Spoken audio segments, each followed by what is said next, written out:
masuk ke dunia sekolah begitu ya. Tapi kan anak-anak yang memang pendatang yang lahir dengan memakai bahasa lain selain bahasa Inggris, misalnya dalam hal ini bahasa Spanyol atau bahasa Indonesia dalam konteks Indonesia, tentunya tidak akan semudah anak-anak yang memang lahir dengan menggunakan bahasa pengantar di sekolah, bahasa Inggris atau bahasa lainnya. Banyak sebenarnya orang yang salah persepsi atau salah paham bahwa calon mahasiswa atau mahasiswa yang belajar di sastra Inggris itu memang bahasa Inggrisnya sudah lebih bagus daripada mahasiswa di prodi lain.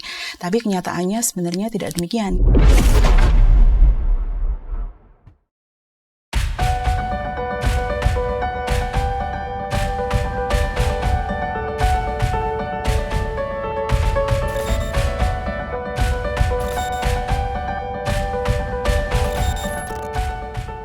Sahabat, senang kita dapat berjumpa dalam program Krida Bagimu Negeri. Program Krida Bagimu Negeri ini diselenggarakan sebagai sarana media bagi kita membincang beberapa isu yang sedang mengemuka di tengah masyarakat dan melihatnya dari berbagai macam perspektif keilmuan seperti bahasa, kesehatan, ekonomi, sosial, dan tentu saja dalam perspektif iman Kristen. Pada episode kali ini kita membincang tentang manfaat mempelajari multi bahasa bersama saya sebagai pemandu percakapan Pendeta Santiani Manurung. Ukrida, tempat yang tepat menyiapkan masa depan bagi Anda bila Anda sebagai kaum muda dan menyiapkan masa depan bagi anak Anda, bagi putra-putri Anda bila Anda sebagai orang tua. Untuk membincang tentang topik manfaat mempelajari multi bahasa, telah hadir di studio narasumber. Saya mau sapa dulu narasumber program Krida Bagimu Negeri pada episode kali ini, Ibu Ira Rasikawati PhD. Salam jumpa Ibu Ira, senang dapat berjumpa kali pertama ini ya Bu? Betul, kali pertama ini. Kali pertama ini. Terima kasih. Ibu Rasikawati PhD ini sebagai Dekan Fakultas Humaniora dan Ilmu Sosial. Betul. Sebagai dosen sastra Inggris. Betul. Di Universitas Kristen Krida Wacana. Betul. Ya. Ibu Rasikawati, episode kali ini kita membincang tentang manfaat mempelajari multi bahasa. Nah, di segmen pertama ini saya memulai dengan di era yang makin global ini, beberapa sekolah, secara khusus memang belum semua sekolah ya, kita akan lihat ya sekolah-sekolah lain, tapi memang beberapa sekolah sudah menerapkan sistem bilingual ya. Setidaknya berangkat dari beberapa keponakan saya, ada yang dari mulai TK, ya, ada mungkin beberapa sekolah yang sudah mulai menerapkan bilingual sedikit-sedikit di usia-usia toddler. Nah, saya mau bertanya nih di segmen pertama ini, sejauh mana urgensinya ya pemberlakuan sistem bilingual ini dalam pendidikan. Baik, terima kasih Pendeta Santi untuk kesempatan pada hari ini. Jadi memang tren untuk pendidikan bahasa dual bahasa atau dwi bahasa dalam pengajaran, jadi menggunakan dwi bahasa dalam pengajaran atau sistem di sekolah itu sudah dimulai khususnya di Indonesia mungkin sekitar awal tahun 2000-an ya, karena tuntutan era globalisasi di mana perlu ada satu bahasa yang bisa digunakan untuk berkomunikasi bukan hanya dengan orang Indonesia begitu, yang satu bahasa internasional, bahasa global atau mungkin sering disebut sebagai bahasa lingua franca, agar bisa melakukan komunikasi dan berbincang dalam bahasa yang sama untuk berbagai keperluan, baik itu untuk studi, untuk bisnis, atau keperluan yang lain seperti diplomasi dan lain-lain gitu. Baik, jadi memang kebutuhannya tadi ya sejak awal 2000-an berkenaan dengan yaitu ya tantangan global, lalu kemudian bertemu dengan Ya karena memang tantangan global ya, jadi bermacam-macam negara kita berkomunikasi dengan mereka, lalu kemudian kita juga bekerja dengan mereka, berelasi dengan mereka, maka kita memerlukan bahasa dalam hal-hal itu. Nah, saya meminta Bu Ira untuk membantu kita untuk melacak ya sejarah begitu, sejak kapan ya praktek pemberlakuan dua bahasa yang diberlakukan dalam sekolah itu sebetulnya dimulainya dari kapan dan di mana itu awal mulanya. Oke. Terima kasih. Jadi mungkin kalau boleh sekilas kita menarik mundur bahwa kebutuhan akan pendidikan bilingual atau dwibahasa itu mungkin secara global dimulai sekitar pertengahan abad 20. Tapi yang saya cukup akrab atau familiar adalah dengan pendidikan yang di Amerika, karena apa yang saya pelajari selama ini berbasis di sana. Jadi sekitar tahun 1960-an itu ada semacam civil rights movement yang mana pendatang yang ada di Amerika merasa pentingnya akan kesetaraan dalam akses pendidikan, karena mereka yang kebanyakan atau mayoritas adalah pendatang dari Meksiko berbahasa Spanyol, jadi tidak bisa menggunakan bahasa Inggris pada saat anak-anak ini masuk ke dunia sekolah begitu. Sehingga jadi mereka para imigran ya. Betul, sehingga mereka tidak bisa menunjukkan kinerja yang baik pada saat belajar, yang juga berakibat pada tingginya angka drop out anak-anak sekolah, sehingga mereka tidak bisa menikmati kesetaraan dalam perolehan pendidikan di sana. Nah, saat itu dicetuskan tentang pentingnya memberikan pelajaran dengan dasar bilingual, pendekatan bilingual begitu, sehingga mereka selain belajar untuk menguasai bahasa Inggris sebagai bahasa kedua, juga masih tetap bisa mempertahankan bahasa pertama mereka atau bahasa ibu mereka, yaitu Spanyol begitu.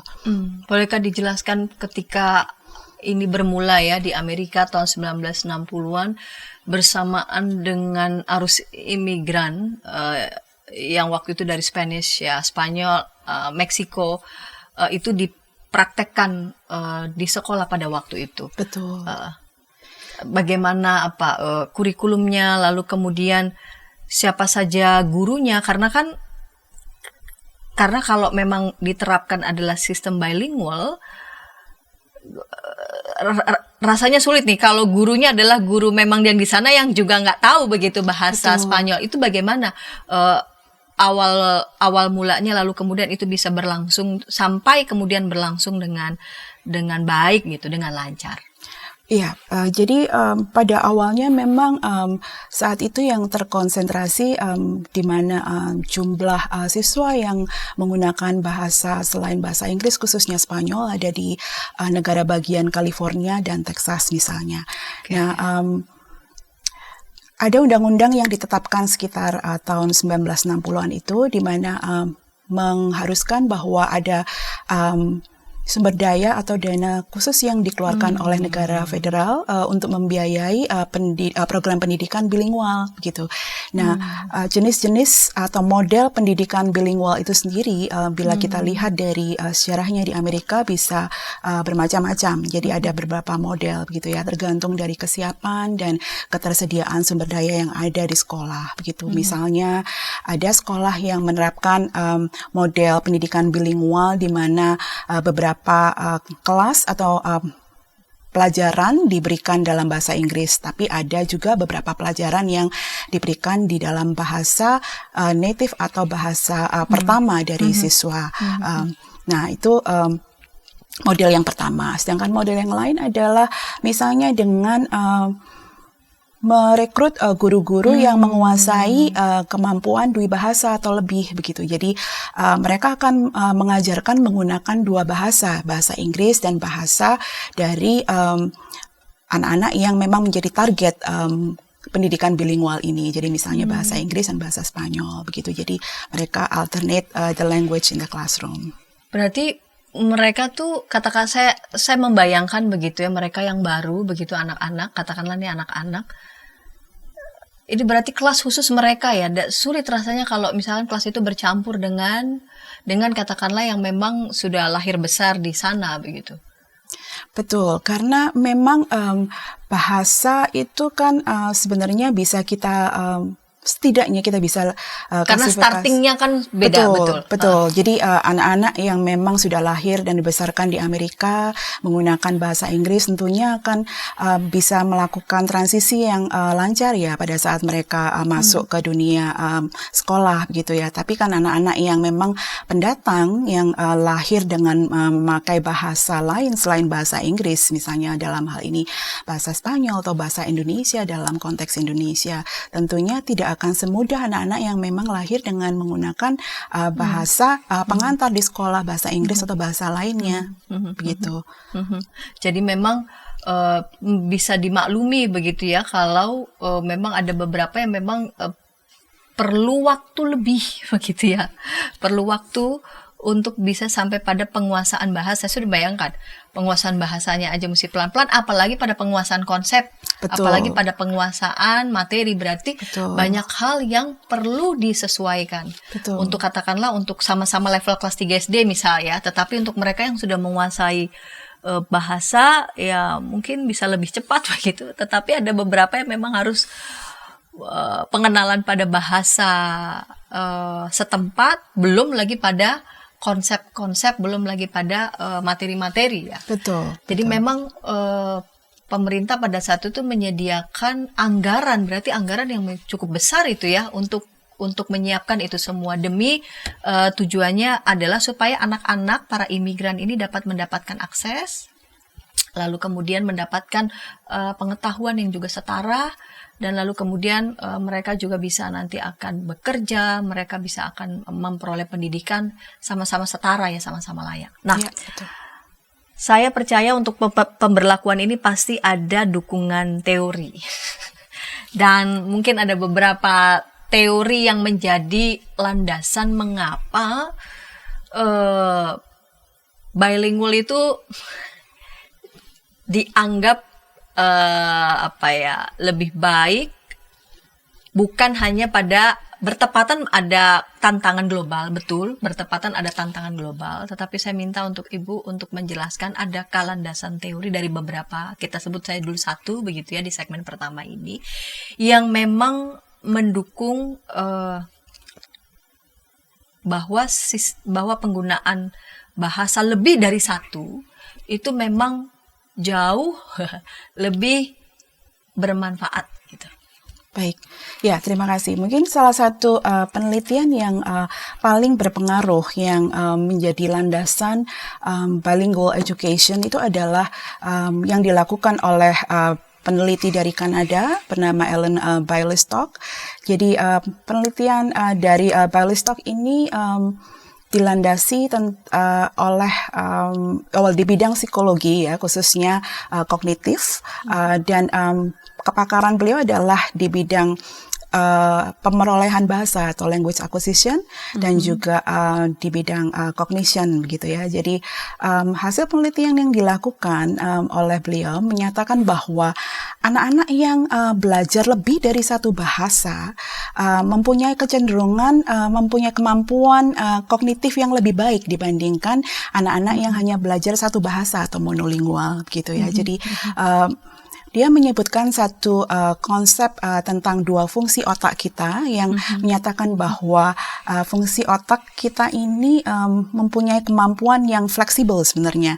Jadi fleksibilitas fungsi otak dan juga fungsi otak eksekutif, yang mana anak-anak yang belajar bahasa lebih dari satu, mereka terbiasa untuk berpikir menggunakan lebih dari satu bahasa dan berpindah dari satu bahasa ke bahasa yang lain begitu, tanpa keliru begitu ya. Jadi, nah kemampuan untuk shifting from one language to another itu juga mempengaruhi fungsi otaknya sehingga bisa lebih fleksibel. Mereka bisa melihat suatu permasalahan dari perspektif yang berbeda-beda. Jadi di lain sisi juga mereka mampu memecahkan masalah lebih baik dibandingkan anak-anak yang hanya belajar satu bahasa. Nah, itu yang ditemukan dari penelitian dari Oke, ini Bialystok. menarik. Jadi ada teori Bialystok.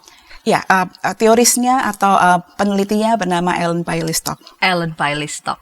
Nah, ini kita akan lihat lagi ya di segmen yang kedua sejauh mana penelitian siapa tadi namanya? Ellen Bialystok. Ellen Bialystok ini memang sungguh-sungguh begitu ya, bahwa berangkat dari kapasitas otak kita yang memang fleksibel. Yang bisa mempelajari lebih dari satu bahasa, dan justru lewat belajar lebih dari satu bahasa kita bisa memperoleh benefit-benefit yang lainnya. Jadi bukan hanya karena menjawab tantangan globalisasi, tetapi bahwa memang mempelajari lebih dari satu bahasa memang ada benefit-benefit lain yang bisa kita dapatkan, khususnya itu bisa diterapkan dalam sistem pendidikan. Kita akan ulas itu di segmen kedua, namun sebelumnya kita dengarkan pesan-pesan berikut ini.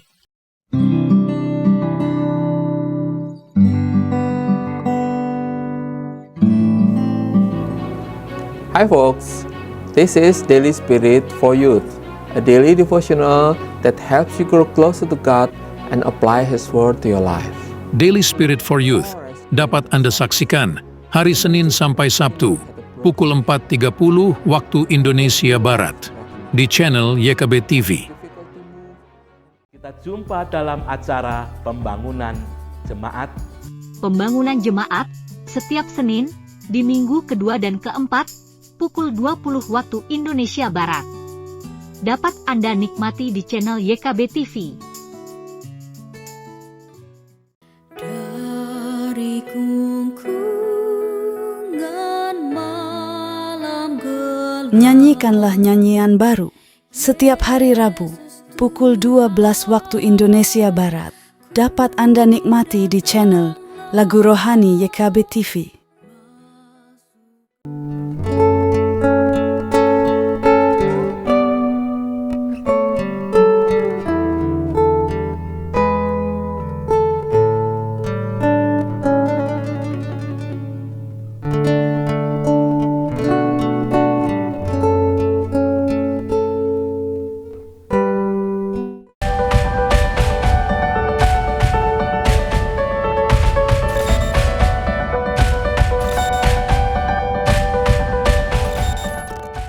Sahabat, senang masih bersama dengan program Krida Bagimu Negeri. Program ini kerjasama Yayasan Komunikasi Bersama dengan Universitas Kristen Krida Wacana. Pada episode kali ini kita membincang tentang manfaat mempelajari multibahasa. Manfaat mempelajari multibahasa bersama dengan narasumber Ibu Ira Rasikawati, PhD. Kita memasuki segmen yang kedua. Saya mengajak sahabat dapat berinteraksi di kolom komentar yang sudah tersedia.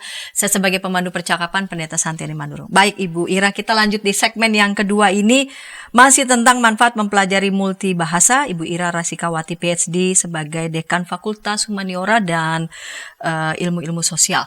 Baik Ibu Ira, tadi di segmen pertama Ibu Ira sudah sedikit nih memberikan penjelasan, ada loh dasar teori, landasan teori yang mengatakan memang ada manfaat kita mempelajari lebih dari satu bahasa, begitu. Teori pertama yang Ibu sampaikan adalah teori yang dicetuskan oleh Ellen Bialystok ya. Bisakah Ibu bisa sampaikan lagi nih secara lebih mendetil, misalkan sebetulnya pada usia berapa, katakanlah usia minimal begitu ya, sebetulnya anak itu bisa diajak untuk mengeksplorasi lebih dari satu bahasa. Katakanlah satu bahasa pertama adalah bahasa ibunya, mungkin bahasa Jawa atau bahasa Batak begitu ya. Di usia berapa dia bisa mengeksplor nih ya, mempelajari bahasa yang lain supaya kapasitas otak yang memang Tuhan sudah berikan ini ya, fleksibel, itu makin lebih bisa optimal. Betul. Jadi ada banyak teori atau penelitian yang memang awalnya ingin menentukan batas usia terbaik di mana anak-anak ini bisa belajar bahasa dengan maksimal, khususnya untuk memperoleh kemampuan native speaker begitu ya. Jadi dan salah satu teori yang paling menonjol adalah disebut threshold hypothesis, di mana teori ini menyatakan bahwa usia yang terbaik itu memang usia dini bagi seorang anak untuk belajar bahasa begitu. Nah, cuman tidak ada aturan secara fix atau yang tetap yang menyatakan bahwa bahasa kedua itu yang paling baik dikuasai di usia berapa. Secara umum sebaiknya seorang anak itu dibiarkan untuk menguasai dengan baik bahasa ibunya dulu. Jadi pada saat Mengapa lahir, demikian? ya karena Bahkan ada yang mengatakan kalau perlu dari mulai lahir udah mulai ngomong, udah Betul. pakai bahasa yang kedua ya, dalam hal ini merujuknya dalam bahasa Inggris begitu. Betul. Mengapa demikian? Justru penguasaan bahasa ibu makin bagus, justru itu mempunyai potensi lebih ya, dia dapat mempelajari bahasa yang kedua gitu. Betul. Jadi karena memang ini terkait dengan teori selanjutnya atau penelitian selanjutnya yang dilakukan oleh Jim Cummins begitu ya. Yang salah satu teori yang cukup terkenal oleh Jim Cummins ini adalah terkait teori proficiency kumulatif atau cumulative proficiency theory yang menyatakan bahwa sebenarnya belajar bahasa itu bisa saling terkait gitu loh. Jadi kemampuan bahasa pertama atau bahasa ibu itu bisa membantu seorang anak untuk menguasai bahasa yang lainnya gitu sebagai landasan karena semacam language pattern, linguistic knowledge itu bisa saling terkait gitu. Jadi cuman memang untuk skill-skill tertentu ada beberapa penelitian yang memang sudah menunjukkan misalnya kemampuan untuk berbicara itu akan lebih cepat untuk dikuasai oleh seorang anak sehingga bisa memperoleh kemampuan seperti native speaker pada saat dia mencapai usia sampai sekitar 5, 6, 7 tahun. Setelah itu semakin dewasa kemungkinan untuk memperoleh kemampuan speaking seperti native speaker akan lebih sulit gitu ya. Tapi untuk skill-skill lainnya, penelitian juga menunjukkan bahwa misalnya kemampuan untuk belajar grammar, belajar reading dan writing itu akan lebih menguntungkan bila anak-anak sudah lebih dewasa, begitu antara usia 12 tahun ke atas, karena mereka sudah mempunyai landasan yang kuat di bahasa pertama mereka. Jadi kemampuan kognitif mereka juga sudah lebih berkembang untuk bisa memahami linguistik dalam bahasa lain, gitu. Oke. Untuk kemampuan grammar, writing, reading, kapasitas itu dapat makin berkembang ketika dia cukup kuat begitu ya menguasai bahasa pertama, bahasa Betul. ibu. Karena apa? Karena ini berkaitan dengan kan beda strukturnya. Betul, strukturnya berbeda, tapi ini bisa menjadi semacam aset bagi seorang anak untuk memahami grammar misalnya, tata bahasa satu bahasa. Itu grammar bahasa Indonesia akan bisa membantu misalnya seorang anak untuk belajar bahasa Inggris, grammar bahasa Inggris begitu dengan melakukan perbandingan antara grammar yang dia pelajari dalam bahasa Indonesia misalnya dengan bahasa Inggris. Itu salah satu contohnya. Dia bisa melakukan perbandingan begitu ya. Kalau Betul. bahasa Indonesia seperti ini, mana lebih dulu diterangkan atau menerangkan? Betul, iya. Sekarang Jadi secara konsep ya. ya, konsep. Sekarang kita akan pindah nih ke bahasa Inggris. Gimana Iya. strukturnya begitu ya. Iya. Tetapi memang kalau untuk kemampuan berbicara, Betul. karena ini berkaitan dengan apa ya? Fleksibilitas lidah. Dan kemampuan otaknya untuk belajar. Iya, itu dia. Semakin dini dia ya akan jauh lebih semakin lebih menguntungkan. Betul, ya. Iya. Memang dia lebih cepat begitu Betul. ya. Nah, saya mau kita ke manfaat ya, mempelajari lebih dari satu bahasa dan nanti kita akan masuk ke multibahasa. Ibu tadi sudah menyampaikan berdasarkan teorinya Ellen Bialystok, menolong anak pun kita begitu ya, ketika bisa belajar lebih dari satu bahasa, melihat ada perspektif lain begitu. Ini gimana nih caranya? Apakah dengan kita mempelajari bahasa lain, bahasa lebih dari satu bahasa ya, ketika kita mempelajari bahasa, kita masuk berarti pada dunianya, pada dunia orang tersebut bangsa tersebut, kaum tersebut, gitu ya. Lalu kemudian bagaimana nanti orang tersebut, kaum tersebut berpikir, begitu ya, melihat kemungkinan jalan keluar, solusi-solusi dari berbagai macam masalah. Apakah begitu, Ibu Ira? Ya, jadi ini ada dua aspek yang berbeda tapi saling terkait ya. Oke. Jadi artinya kalau penelitian dari Ellen Bialystok itu fokusnya kepada pengembangan atau perkembangan kognitif seorang anak. Jadi belajar lebih dari satu bahasa itu meningkatkan fleksibilitas kognitif seorang anak.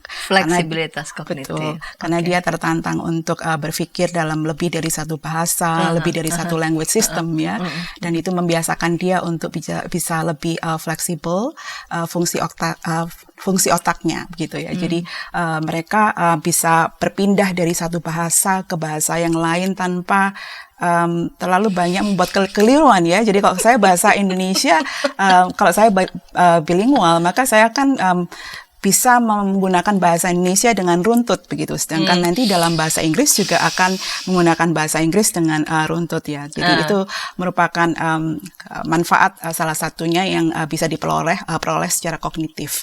Nah, selain itu tadi yang Ibu sebutkan bahwa bahasa atau belajar bahasa itu bukan hanya belajar linguistiknya ya, belajar bahasanya, tapi juga mengetahui latar belakang budaya yang menjadi background dari bahasa tersebut begitu ya. Jadi itu akan memperkaya seorang anak dari aspek bahasa dan juga kultur dari bahasa itu digunakan begitu. Oke. Dari sini kita akan melihat kemungkinan, karena topik kita adalah manfaat mempelajari multibahasa ya.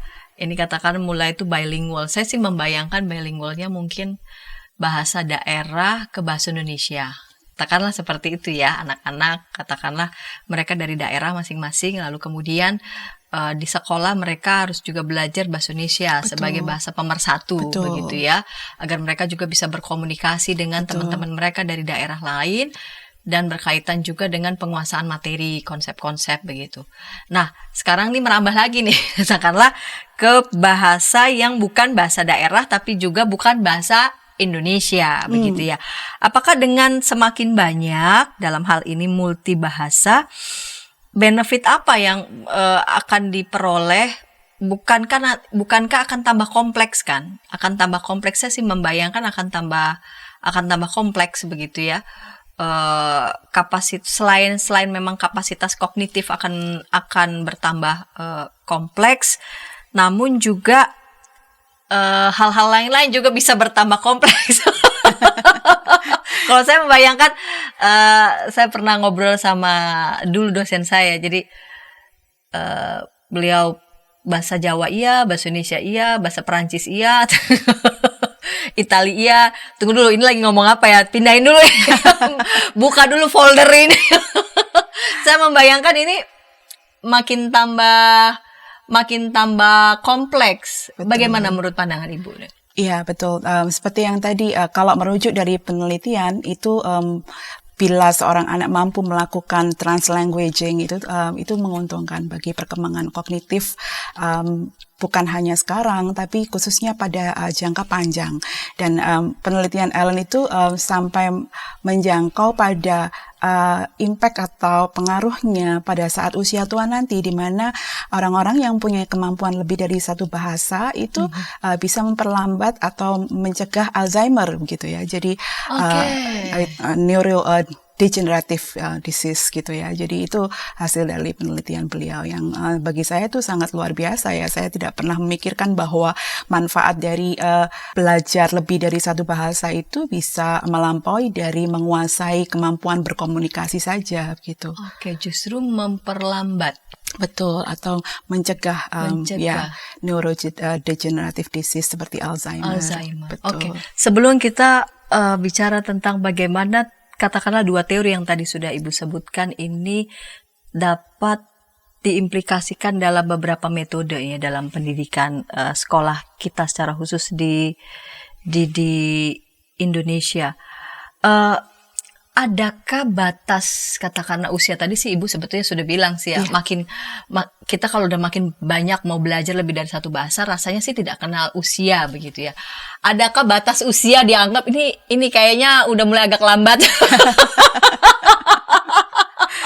belajar bahasa, atau justru nggak kenal usia loh, makin mau explore lebih dari satu bahasa itu malah justru makin baik untuk melatih juga otak kita gitu. Iya. Tidak ada batas usia, jadi tidak ada penelitian yang menyatakan bahwa secara mutlak bahwa usia tertentu ini yang paling manjur. Setelah itu tidak bisa belajar bahasa lain, tidak ada. Jadi cuman memang mana yang lebih efektif untuk memperoleh kemampuan yang mana dalam suatu bahasa, begitu. Dan itu juga tentunya kembali lagi pada learner differences ya, karena kan setiap orang juga berbeda-beda kemampuannya. Jadi itu tidak bisa disamakan, begitu ya. Kita hanya melakukan penelitian itu kan untuk suatu kondisi-kondisi tertentu begitu ya. Jadi cuman memang kalau mau digeneralisasikan, ada salah satu penelitian dan yang menyatakan bahwa mungkin yang terbaik bila memang ingin menguasai bahasa secara umum, bahasa kedua khususnya itu di usia remaja, sekitar usia remaja 12 tahun begitu. Tapi itu juga tidak mutlak, artinya tidak bisa dikatakan bahwa memang harus dilakukan pada usia tertentu. Baik Ibu Ira, kita maju ya diskusi kita membicarakan tentang dua teori setidaknya yang tadi Ibu sebutkan, bagaimana itu dapat diterapkan menjadi metode-metode yang dapat dikembangkan secara khusus dalam sekolah-sekolah di Indonesia saat ini. Nah, itu akan kita ulas di segmen ketiga, namun sebelumnya kita dengarkan pesan-pesan berikut ini.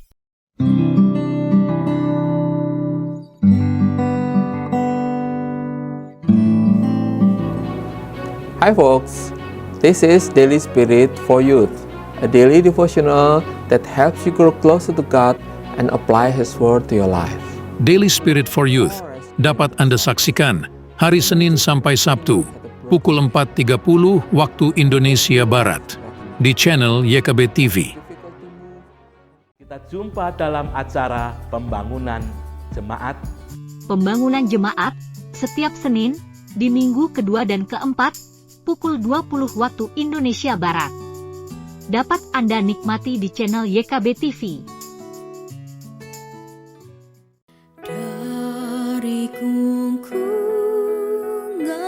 malam gelap. Nyanyikanlah nyanyian baru setiap hari Rabu pukul 12 waktu Indonesia Barat. Dapat Anda nikmati di channel Lagu Rohani YKB TV.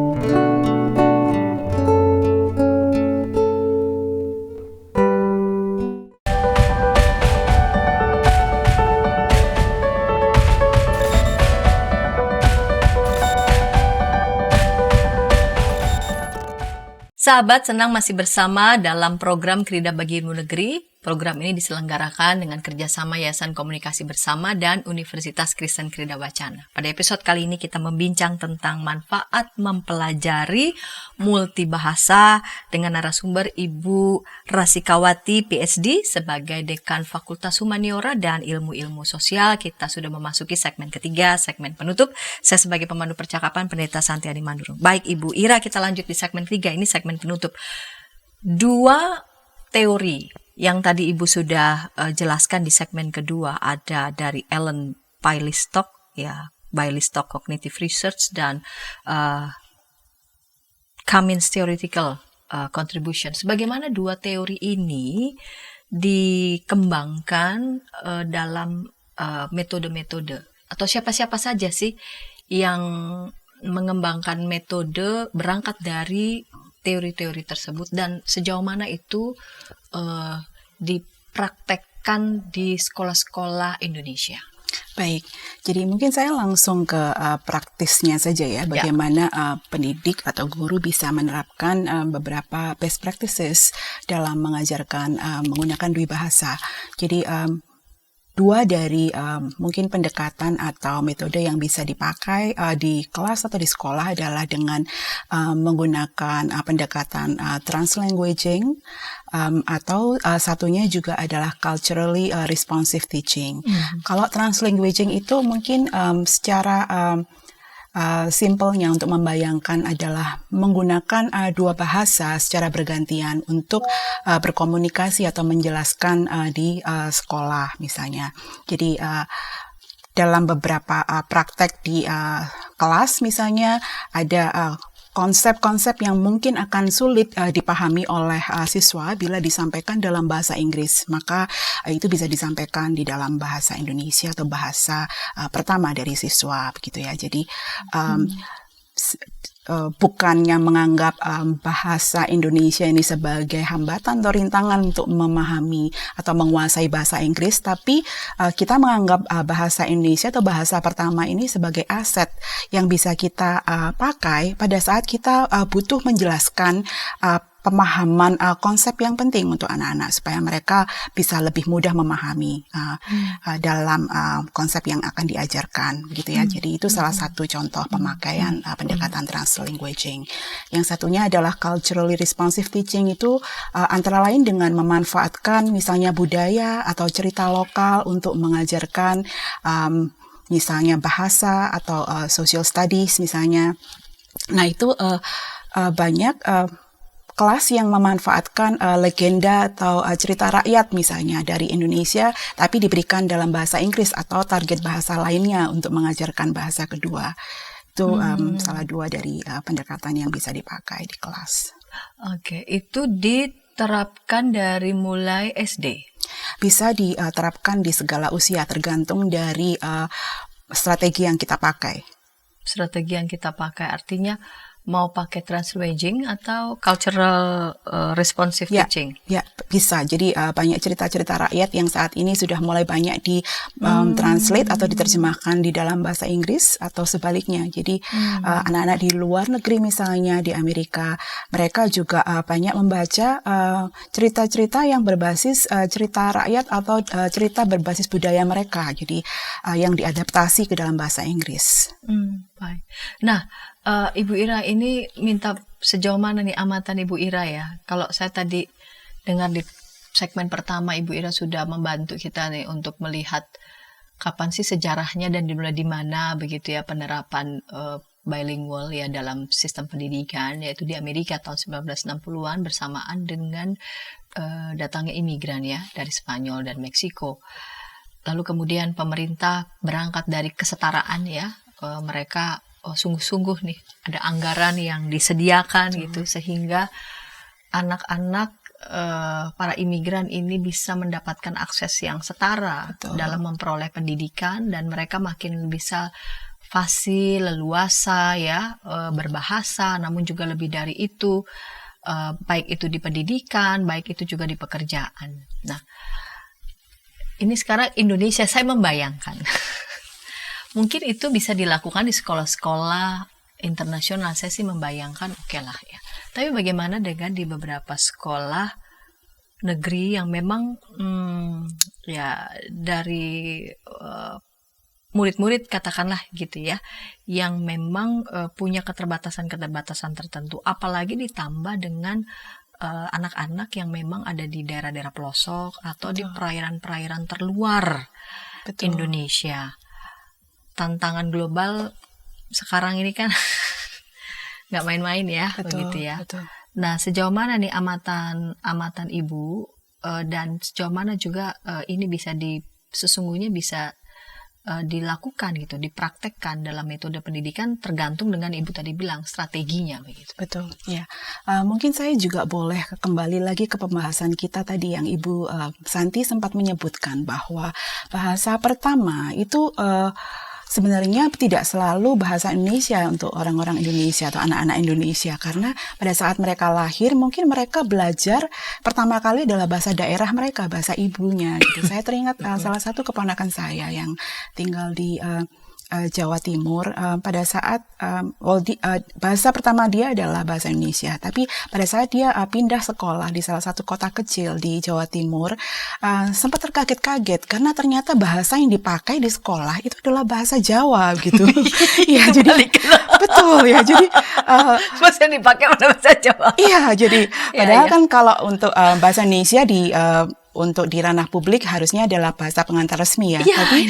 Tapi ternyata yang dipakai adalah bahasa ibu gitu ya. Jadi sebenarnya anak-anak kita kebanyakan mayoritas ya, mungkin lain dengan yang tinggalnya di daerah kota-kota besar seperti Jakarta ya. Tapi kebanyakan seperti misalnya anak-anak yang tinggal di Sumatera, di Jawa, di Kalimantan dan lain-lain, mereka punya bahasa daerah sendiri yang secara otomatis menjadikan mereka sebagai bilingual gitu loh. Jadi speakers of language ya. Jadi bahasa pertamanya adalah bahasa daerah, bahasa keduanya atau bahasa resmi yang dipakai di sekolah ada bahasa Indonesia.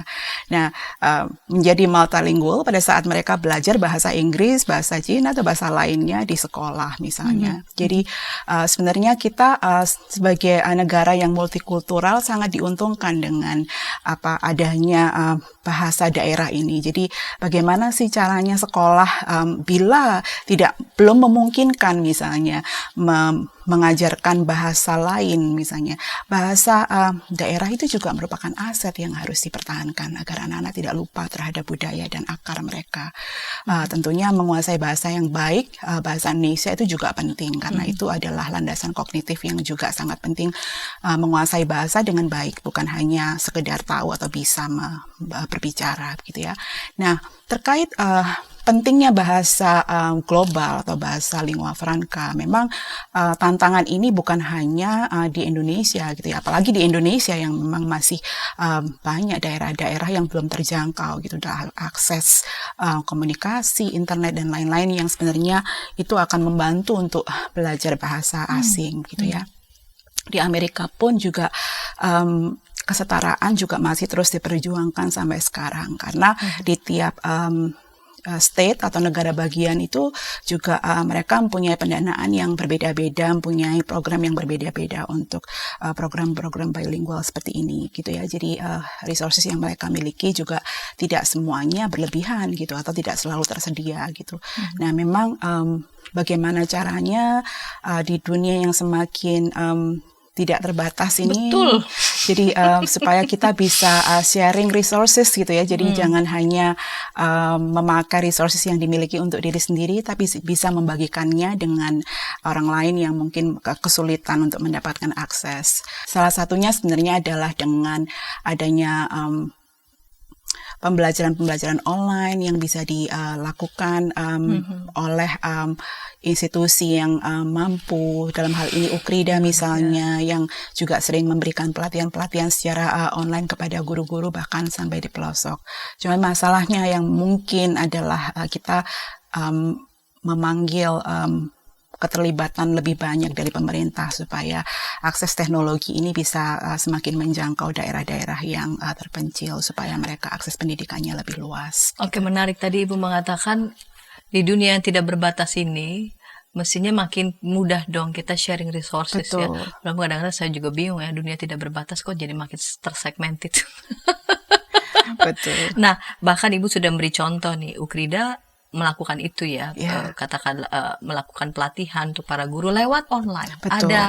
Ada infrastruktur mestinya ya, internet. Betul. Jadi tidak harus katakan satu sekolah ini membutuhkan bantuan begitu ya, bisa saja kan dari kota mana begitu ya yang memang ada sumber daya yang memang ikut bisa menolong, lalu kemudian bisa dilakukan semacam pelatihan lewat online, dalam hal ini lewat internet. Namun sejauh mana keterlibatan pemerintah juga serius untuk juga mendukung infrastrukturnya.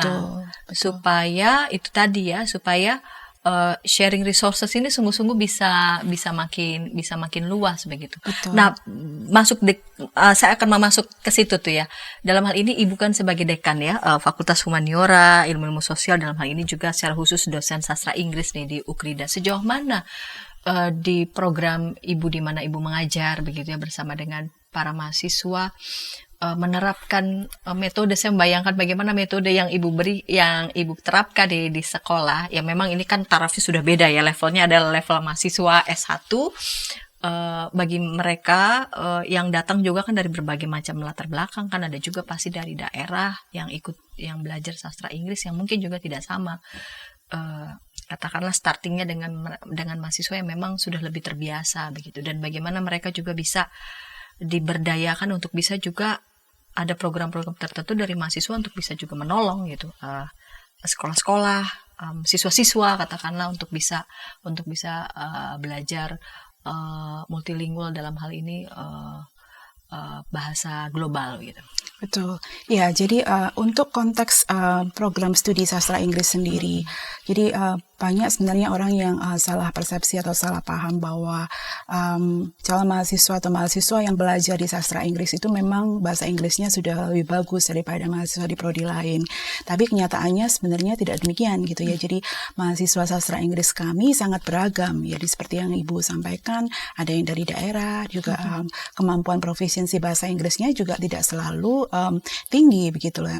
Bahkan saya boleh katakan hampir sama dengan mahasiswa yang mengambil program studi lainnya. Jadi start kita ini memang benar-benar dari level dasar begitu pada saat mengajarkan mereka bahasa Inggris. Nah, bagaimana caranya supaya mereka bisa mengejar kompetensi yang dicapai untuk lulusan sastra Inggris? Ada beberapa program yang kami lakukan. Mungkin dalam konteks sekolah internasional atau bilingual, itu memandang pentingnya mempertahankan budaya dan bahasa Indonesia, atau paling tidak menjaga keseimbangan. Demikian juga dengan kami. Karena asumsi kami bahwa anak-anak ini sehari-harinya mereka menggunakan bahasa Indonesia, mereka banyak exposure dalam bahasa pertama mereka, maka yang mereka butuhkan pada saat mereka datang ke program studi kami adalah exposure yang lebih banyak dalam bahasa Inggris supaya mereka bisa mengejar ketinggalan gitu. Nah, dalam konteks ini pendekatan language immersion yang kami peroleh, yang kami terapkan, di mana anak-anak semaksimal mungkin kita berikan pembelajaran dalam bahasa Inggris sebagai media komunikasi misalnya. Selain itu juga ada program-program enrichment yang kita berikan untuk anak-anak yang memang proficiency-nya masih di bawah rata-rata untuk bisa berfungsi dengan baik, untuk bisa berkomunikasi dengan baik di dalam kelas. Karena sebenarnya academic language dengan daily language itu cukup berbeda. Betul. Gitu. Jadi bahkan ada yang menyebutkan bahwa academic language itu adalah the next third language gitu ya. Jadi bahasa ketiga mungkin bagi mereka yang memang belum pernah belajar bahasa Inggris untuk keperluan akademik begitu. Jadi itu yang seringkali menjadi tantangan, menulis esai akademis itu banyak menjadi hambatan. Iya, menulis akademis bahasa Indonesia saja belum tentu. Betul, ya. Jadi ada bahasa asing lainnya itu. itu belajar tersendiri itu. Betul. Untuk menulis apalagi dalam bahasa yang lain ya, mungkin dalam bahasa Inggris atau yang lainnya itu. Itu selevel tersendiri itu ya, level khusus. Baik, ini kita sudah tiba di menit-menit terakhir ya, segmen penutup. Saya minta Ibu bisa menyampaikan resum nih dari percakapan kita dari segmen pertama sampai ketiga kepada para sahabat, ataupun juga ada pesan khusus lah yang dapat Ibu sampaikan berkaitan dengan topik kita nih, manfaat mempelajari multibahasa. Silakan. Baik, ya, terima kasih Pendeta Santi. Jadi mungkin tadi saya sempat mencatat beberapa poin penting dari hasil diskusi kita pada hari ini, misalnya beberapa manfaat yang kita peroleh pada saat kita belajar bahasa lebih dari satu, dwibahasa maupun lebih ya, multibahasa. Jadi diantaranya adalah dengan memperoleh peningkatan kognitif, pendidikan bilingual dan multilingual memberikan manfaat kognitif yang penting seperti peningkatan fleksibilitas kognitif dan kemampuan memecahkan masalah. Keterampilan ini bermanfaat bukan hanya dalam dunia pendidikan atau pada saat mereka masih menjadi mahasiswa atau siswa, tapi juga nanti saat mereka hidup dan bekerja di luar dalam karir mereka. Lalu selain itu, belajar bahasa juga memberikan pemahaman yang lebih baik tentang budaya yang berbeda-beda, jadi memperkaya mereka akan pemahaman lintas budaya dan menjadi bagian yang penting sebagai masyarakat global yang bukan hanya mengerti budaya mereka sendiri, tapi juga budaya internasional. Selain itu juga mereka bisa berkomunikasi dengan lebih baik secara sosial dalam berbagai bahasa, yang tentunya akan mendukung interaksi interpersonal mereka pada saat di luar dunia pendidikan. Dalam jangka panjang, penelitian dari Bialystok juga menyatakan bahwa bilingualisme itu ternyata bisa memberikan manfaat kesehatan jangka panjang, termasuk diantaranya adalah penundaan dalam perkembangan penyakit neurodegeneratif seperti Alzheimer. Lalu poin terakhir mungkin terkait pendidikan inklusif, pendidikan bilingual dan multilingual sebenarnya mendukung pelestarian dan pemeliharaan bahasa dan budaya asli, sambil juga menyediakan akses ke dalam bahasa dan budaya global, sehingga membantu menjembatani kesenjangan antara berbagai kelompok sosial dan ekonomi. Mungkin itu yang dapat saya simpulkan. Baik, Ibu Ira, saya mau membaca Amsal 1 ayat 5. Baiklah orang bijak mendengar dan menambah ilmu, dan baiklah orang yang berpengertian memperoleh bahan pertimbangan. Lewat apa yang disampaikan Ibu Ira, kita bisa mendapatkan insight ya, bahwa kemampuan untuk kita merambah ataupun belajar lebih dari satu bahasa itu justru menolong kita banyak ya. Kapasitas akal yang sudah Tuhan berikan kita makin optimalkan, namun juga kedua kita juga bisa belajar budaya ataupun juga pengetahuan dunia dari teman-teman kita yang berada di belahan dunia yang lain, dan dengan demikian dunia kita tuh makin menjadi dunia yang terhubung. Ibu Ira, terima kasih untuk kesediaan episode kali ini bersama dengan saya ya dalam program Krida Bagimu Negeri. Semoga apa yang ditayangkan pada saat ini juga boleh menjadi inspirasi buat para sahabat, dan tentu saja yang lebih utama adalah pemerintah yang ada di level-level kebijakan, supaya juga bisa menolong ya putra-putri Indonesia yang di berbagai macam daerah untuk mendapatkan akses yang setara ya, agar semua boleh mendapatkan kesempatan untuk bisa menikmati dan belajar sebanyak mungkin bahasa. Kita jumpa di pekan yang akan datang dengan topik-topik menarik lainnya dalam program Krida Bagimu Negeri. Sampai jumpa.